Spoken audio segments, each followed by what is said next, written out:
Welcome back to the School of Muscle. Today I have on Guy to discuss a recent study that he authored that investigated kind of the accuracy of different wrist-worn devices. And I believe it was the Apple Watch 6, Polar, I don't know if it's Vantage or how you necessarily pronounce that. Vintage. Gotcha. And the Fitbit Sense. So today we're going to kind of discuss kind of the accuracy of those and maybe any practical application of these wearables to someone focused on physique development, getting more fit and stuff like that. But I think kind of a good first place for us to start here, Guy, is what kind of led you to even wanting to do this study in the first place? So first, thank you for having me, Ryan. It's a pleasure to be here. Uh, I have this colleague. He was my supervisor during my master's, and we always have these ideas of trying to respond to the population, the general population, the questions that they ask, because we do have a lot of myth and reality, and especially in the field of exercise and sports and this is how we started. Actually, we started with the first study before this one, and then we did this one. But we started one on is vegan actually detrimental for endurance and muscle strength, and people really enjoyed it and started to talk about this. And I said, you know what? When we do research, sometimes we complicate so much things, and we try to respond to very specific stuff that sometimes we just have to respond to the population. And this is why we decided to take these paths, or this specific path, because there is a lot of interest, there is a lot of money, and there is a lot of people that wear these watches. I mean, matter of fact, you're wearing now, I think, one. Mm-hmm. So this is why. I mean, we wanted to respond to the people that always ask about these results and how accurate they are. And every time I see my friends posting stuff on Facebook, they're like, I burned today 100 calorie, I burned 200. So I'm like, I'm excited, and I wanted to know, like, how exactly we can respond to this population that is using, and there's a lot of people that are using these devices, and to be able to use the results more accurately, I would say. This is why we decided to do this study. And I think that a lot of people enjoyed reading this paper, especially when they see the results.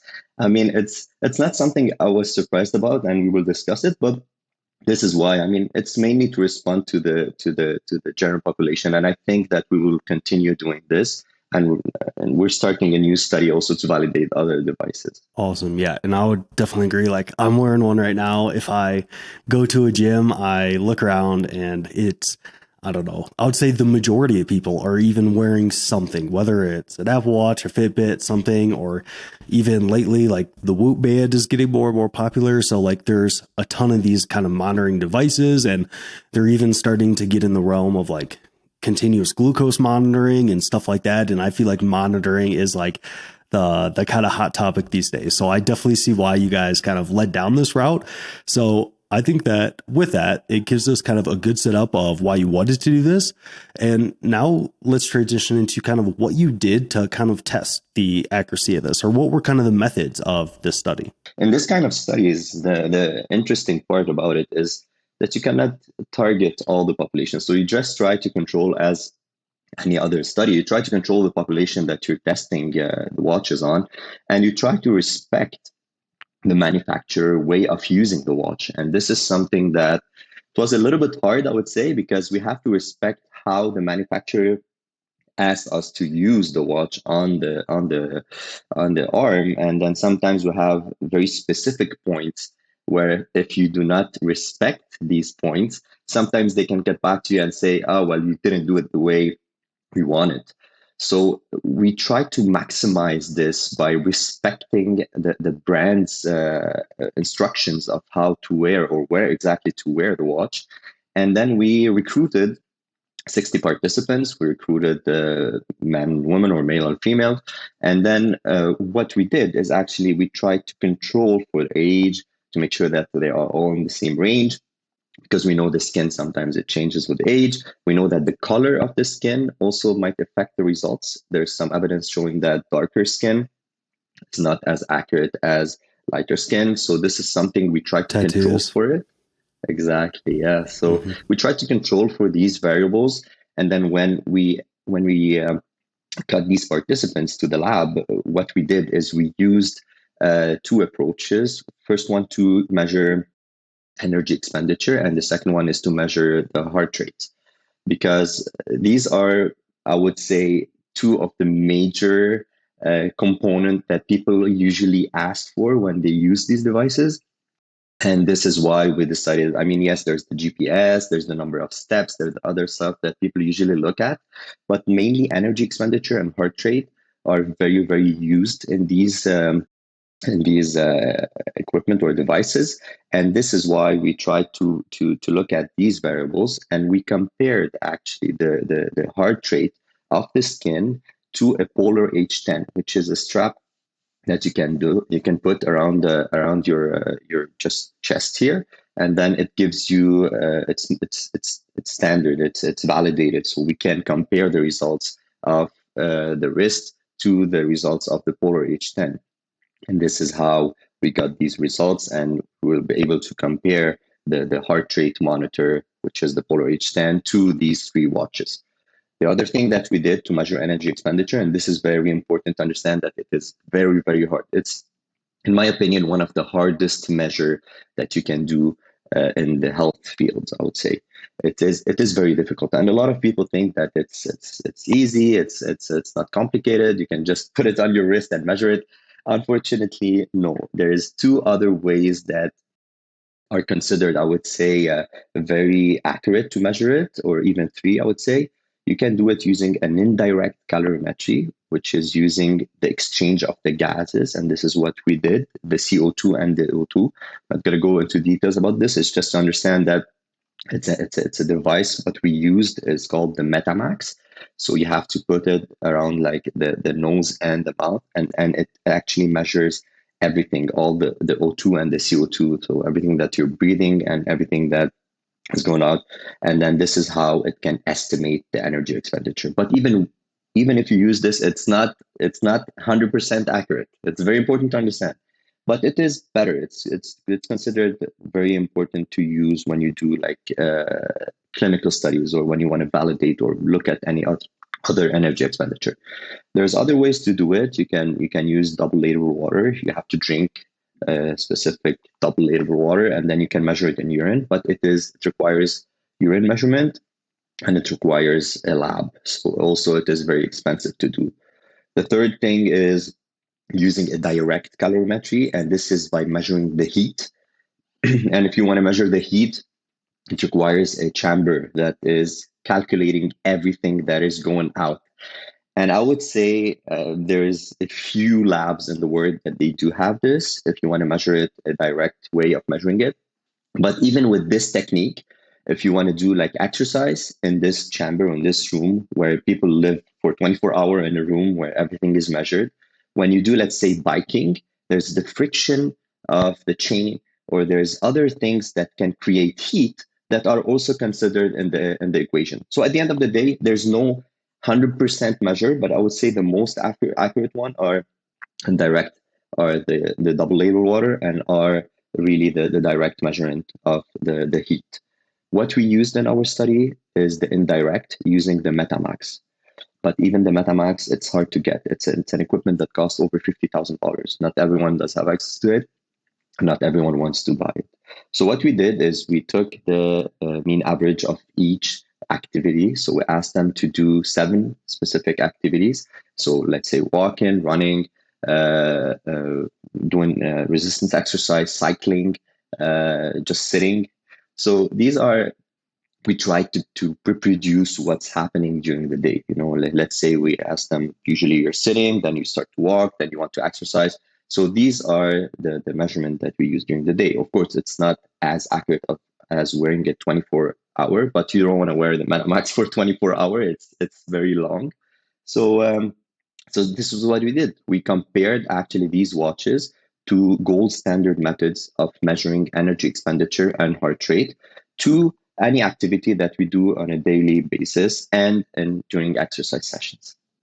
Awesome. And I definitely concur that one of the main measurements that people look for is how many total calories they're kind of expending with these devices, as several clients of mine have always like reported to me like, hey, my whatever device says I burn like 4,000 calories today. Does that mean I get to like eat more food to kind of compensate for that and stuff like that? So we'll definitely get into that in a second, but those are definitely very popular things that people look for. And sounds like you guys did a really good job of having kind of these like validated kind of gold standard ways of kind of measuring energy expenditure, although you gave good context around even the ways to measure energy expenditure, kind of the gold standard ways, they're not Hmm. perfectly accurate. And there's uh, some kind of more or less difficulties of doing that. So I think with that kind of setup of what you guys did, I think that leads us right into what were the results of these? Were these devices accurate, or what were Yeah. kind of the results here?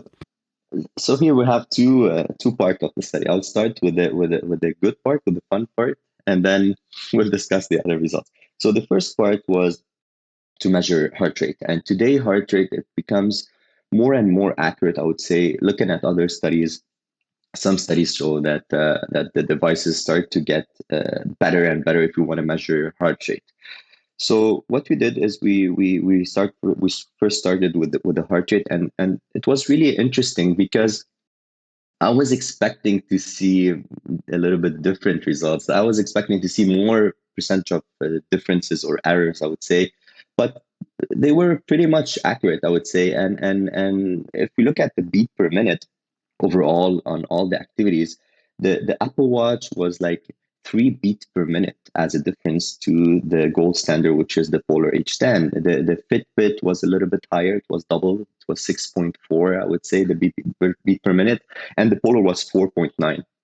So they were all in the acceptable, I would say, good measurement when we look at heart rate. And I was surprised. I was happy to see these results because we got to a way of measuring heart rate, not really complicated thing, just having this watch on the arm, and then you have it, which is really interesting. But I would say the most accurate one was Apple. I was surprised how accurate it was to measure the heart rate, and of course it was not the most expensive one. It was actually the Polar Vintage was the most expensive one.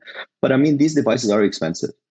If you wanna measure heart rate in a more, I would say, accurate way, you just have to put the strap around your chest, and then it's 150 bucks, and then you can connect it to your watch, and you'll have it more accurate. But surprisingly, just using the watch was really pretty much accurate. So, for all the people that are using, let's say, Apple, Polar, Fitbit, it's not bad to look at the changes in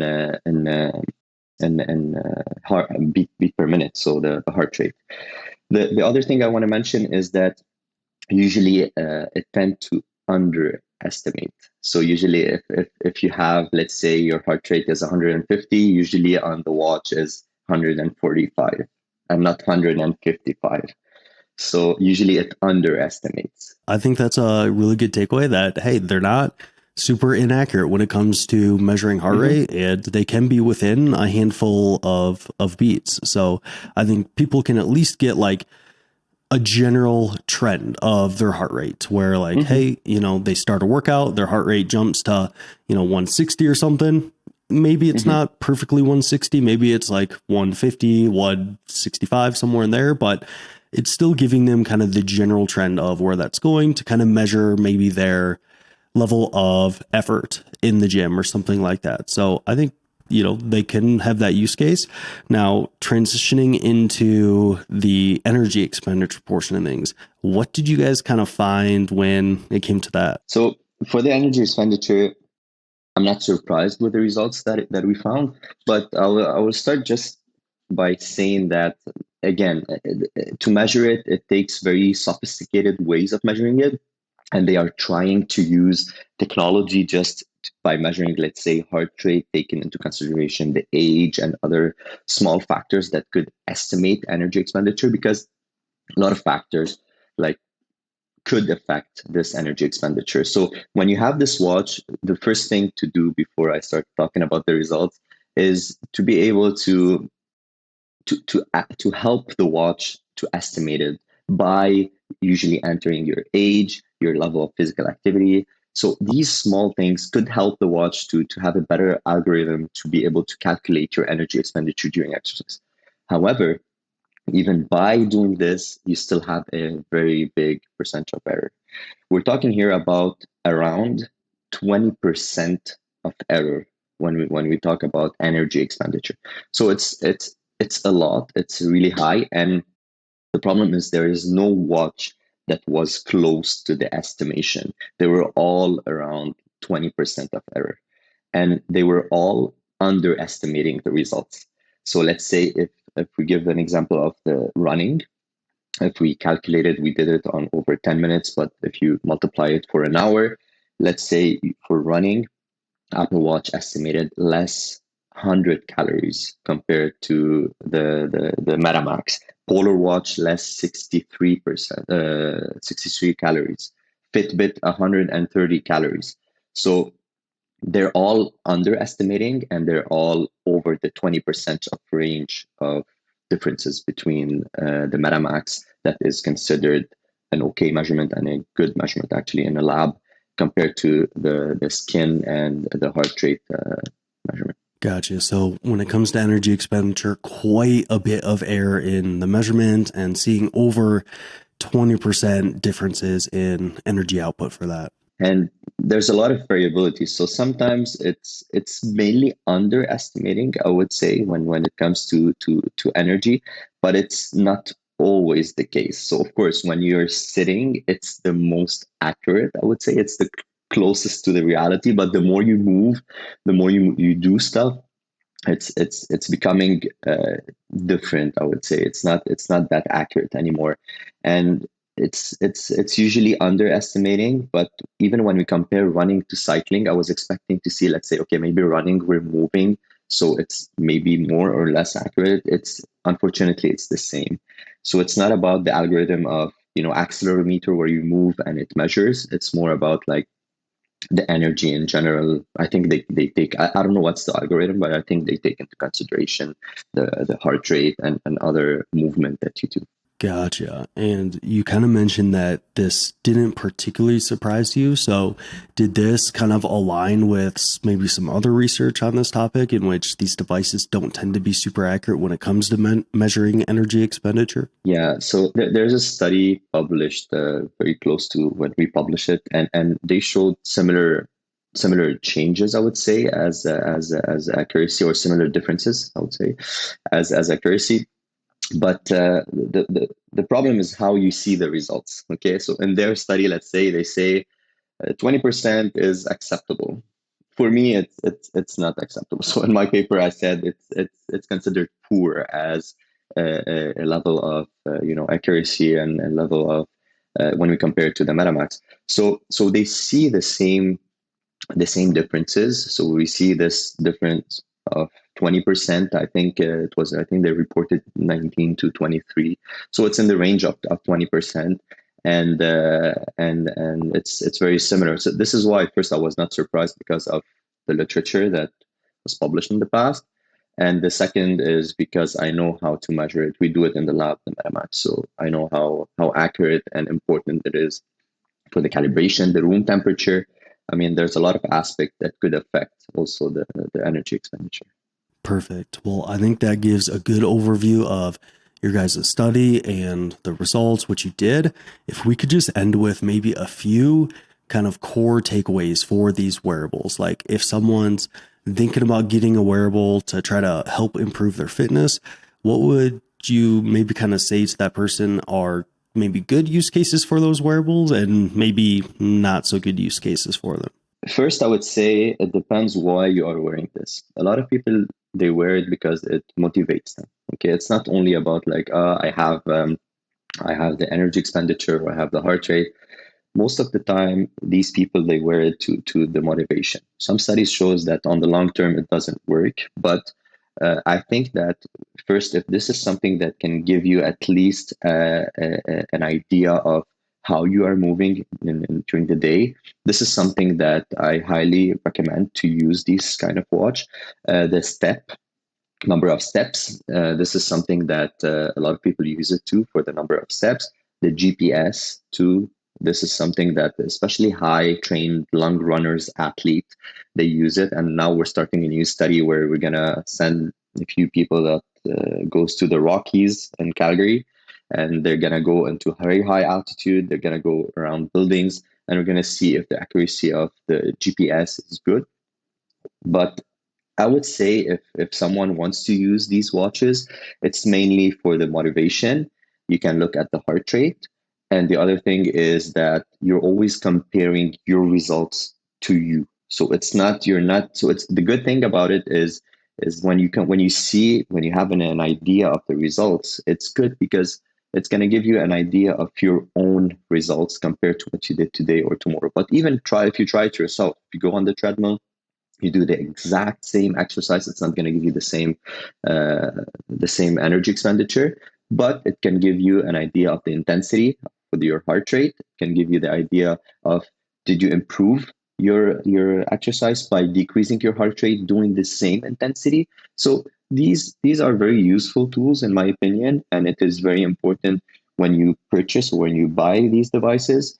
You're not buying this to get your accurate energy expenditure. You're buying this for other purposes. Well, just go and do it. Absolutely. And I know for me personally, the main reasons for having this have nothing to do with like measuring energy expenditure and stuff like that. It's more so like sometimes when I'm walking my dog, I like to see how far I've traveled or get a general idea of how far I've traveled, or maybe even skip music on my watch so I don't have to pull out my phone. Like kind of just like practical stuff like that, and less so kind of the specific to the calorie energy expenditure of it.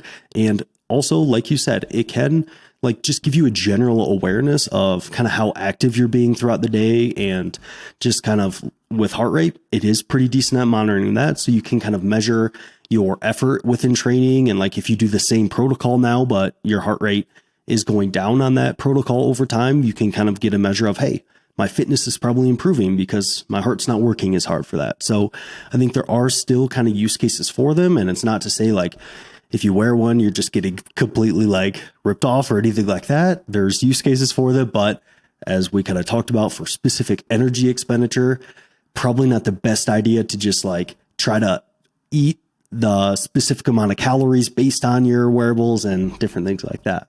Yes, correct. But as you said, I mean, if you can use it for other purposes, and I think it is very useful. I mean, I do have an Apple Watch, and I do use it a lot. As you said, I mean, just to have a general idea. But today the technology is improving very, very fast. I mean, when we published the study, we were Apple 6. Now I think we're Apple 9, if I'm not mistaken. So things are progressing. I believe that there's other technologies now. They're gonna start with the glucose one. I'm very excited for this one because we do want to validate this. But at the same time, it's like we'll see. It depends on what parameter you're measuring, and this is what is very important. Now we know that heart rate we have control, and we know exactly how to measure it. But it depends what you are looking for, and this is why it's important for the purpose of, okay, why do you need it? For me, it's practical because I can respond to the phone and change music, as you said. But for someone else that wants to go and run in the Rockies, I think the battery of your watch or the Apple Watch won't last 14 hours, especially if you're recording, especially if you're doing other stuff. So it depends on what you're looking for. You have to try to buy the watch or the let's say the device that is suitable for you. Absolutely. And I think with that, that's a great place to kind of call it here, Guy. If people want to kind of stay up to date with research you're doing, and, you mentioned maybe in the future doing a validation study on the GPS stuff and different things like that, where can people kind of follow you and stay up to date with kind of the work you're doing? I'm not very social media where I post my stuff, but I would say you can go on any ResearchGate or Google Scholar, where you can find general information about research, and or even LinkedIn. You can. I don't post my studies on LinkedIn, but if you have any questions, you can reach me on LinkedIn, and that's it. Perfect. Well, thank you so much for coming on today, Guy. Thank you, Ryan, for having me.